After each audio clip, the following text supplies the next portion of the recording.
जय गुरु जी संगत जी, गुरु जी के श्री चरणों में कोटि-कोटि प्रणाम। संगत जी मेरा आज का शुक्राना सत्संग है कि गुरु जी महाराज से आप जैसी आस्था रखते हो, आपके मन में जैसा भाव होता है, आपका कल्याण भी उतना परसेंट ही निहित होता है। ऐसा हुआ कि मेरे को गुरु जी महाराज का एक मैं सत्संग सुन रही थी, ओल्ड संगत के थ्रू सुन रही थी वीडियो में। तो उसमें पता चला कि जब गुरुजी महाराज अपने चोले में हमारे इस धरती पर थे, तो है तो वो अभी भी बट हमारे सामने विराजमान थे। और जिन लोगों को सौभाग्य मिला तो उन्हीं का वो सत्संग था कि कैसे एक आंटी के कुछ लाइक हेल्थ इश्यू था और उन्होंने गुरुजी महाराज ने कुछ उनको लंगर प्रसाद दिया होगा। तो उन्होंने खाया तो उनको कुछ डाउट था और उन्होंने उनसे गुरुजी महाराज से पूछा कि गुरुजी महाराज मेरी जो ये बीमारी है या मेरी जो भी प्रॉब्लम है, आई एम सॉरी गुरुजी महाराज और संगत जी अगर मैं कुछ भूल रही हूँ तो, क्योंकि थोड़ा समय हो गया इस सत्संग को, तो अगर कुछ गलती से कुछ और बोल दूँ तो क्षमा करना। तो खैर कमिंग बैक टू माय सत्संग, तो उसमें ऐसा बोला कि मेरा जो ये परेशानी है मेरी कितने परसेंट ठीक हो जाएगी? तो गुरुजी महाराज ने उस समय जवाब दिया कि आंटी जितना तेरा विश्वास है ना उतने परसेंट ये ठीक हो जाएगी। तो ये मैंने उस समय सुना था। अब क्या हुआ कि मेरे साथ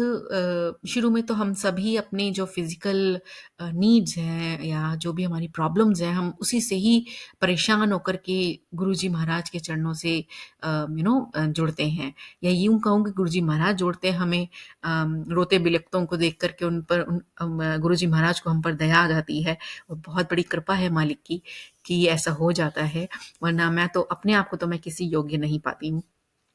तो ख़ैर जब जुड़ी तो मेरे साथ भी यही था कि जॉब का इश्यू था, बड़ी परेशानी थी और फिर एक्सीडेंट से बचाया, फिर घर दिलाया, फिर लीगल उसमें हेल्प हुई परेशानियों में। तो बहुत सारी फिज़िकल नीड्स जो थी गुरुजी महाराज ने वो ठीक कर दी। और अब जब मैंने कहा कि अब मैं सत्संग तो सुनती हूँ क्योंकि इतना विश्वास धीरे-धीरे बिल्डअप होकर के इतना हो गया है कि अब तो मतलब satsang is like my food for my soul. तो मैं सत्संग सुनती हूँ तो मैंने कहा उसमें ना गुरुजी महाराज, एक दिन मैं ऐसे ही बोल रही थी, अभी ज़्यादा पुरानी बात नहीं, अभी 1 आध 2 हफ्ते की बात है पहले की। तो उसमें मैंने बोला कि गुरुजी महाराज अब ना बहुत हो गया ये जो मैसेजेस आते हैं कि तेरी लॉटरी लग जाएगी या तेरे को ये धन वर्षा होगी, या मतलब ये तो आपकी कृपा है प्रभु, ये तो आप मतलब आप दे ही रहे हो और क्या बोलूँ। सुंदर सी रोटी है थाली में मेरे मेरे पास, भोजन प्रसाद है आपका, सर पर इतनी सुंदर छत है, वस्त्र हैं इतने सुंदर पहनने को और घर परिवार इतना सुंदर शांत आपने दिया है प्यारा सा, और सब अच्छा चल रहा है, हेल्थ दी है, वेल्थ दी है, सब कुछ दिया है और अब तो एक अच्छी बुद्धि भी दी है कि थोड़ा-सा कुछ दूसरों के लिए करा जाए, ऐसा सोच दी है आपने। तो वो भी करने में थोड़ा-थोड़ा, ज़्यादा तो नहीं कर पाते बट थोड़ा बहुत जितनी अपनी पहुँच है उस हिसाब से करने की कोशिश करते हैं। तो मैंने कहा सब कुछ हो गया गुरुजी महाराज, बट अब ये बताओ कि मेरे तो अब इंक्लिनेशन है वो स्पिरिचुअल जर्नी पर है। तो अब आगे की जर्नी का कुछ सुनाओ, क्योंकि मेरे को बहुत कम सत्संग ऐसे आते हैं जिसमें ना लाइक स्पिरिचुअलिटी से रिलेटेड हों, बहुत कम होते हैं बट बहुत ज़्यादा कम होते हैं। मैं कहूँ कि अगर 20 आ रहे हैं तो उसमें से शायद 1 या 2 ऐसा हो जाए या 3 हो जाएँ, 4 हो जाएँ, डिपेंडिंग अपॉन कि कैसी इंटेंस आपका भाव है उस दिन। तो ऐसा होता है, तो मैंने कहा गुरुजी महाराज आप तो साक्षात महाशिव हैं, तो ऐसा तो नहीं होगा कि आप जब आए उस टेन्योर में आपके कि कोई मिला ही नहीं होगा स्पिरिचुअल, सब यही चीज़ें चल रही होंगी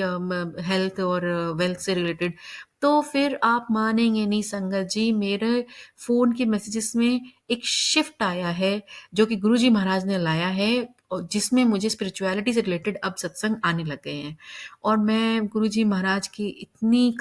मतलब शुक्राना करती हूँ कि गुरुजी महाराज मुझे अब स्पिरिचुअल जर्नी पर लेके जा रहे हैं और कोटि-कोटि शुक्राना मालिक कि जो चाहो आपसे जैसा भाव वैसा समाधान, ऐसा होता है हमारे गुरुजी महाराज, और इतने प्रॉम्प्ट हैं गुरुजी महाराज कि मुझे लगता है कि वो जो मुझे आदेश देते हैं मैं तो उसको पूरा पालन भी नहीं कर पाती हूँ, बहुत स्लो हो जाती हूँ और मुझे अच्छा नहीं लगता कि मैं 100% अपने गुरुजी महाराज का आदेश उस तत्परता के साथ नहीं कर पाती हूँ, क्योंकि इतनी सारी चीज़ें होती हैं या मैं मतलब बॉडी है, क्या है, मुझे नहीं समझ में आता। बट मेरे मन को ऐसा बुरा लगता है तो मैं भगवान से माफ़ी भी माँगती हूँ बार-बार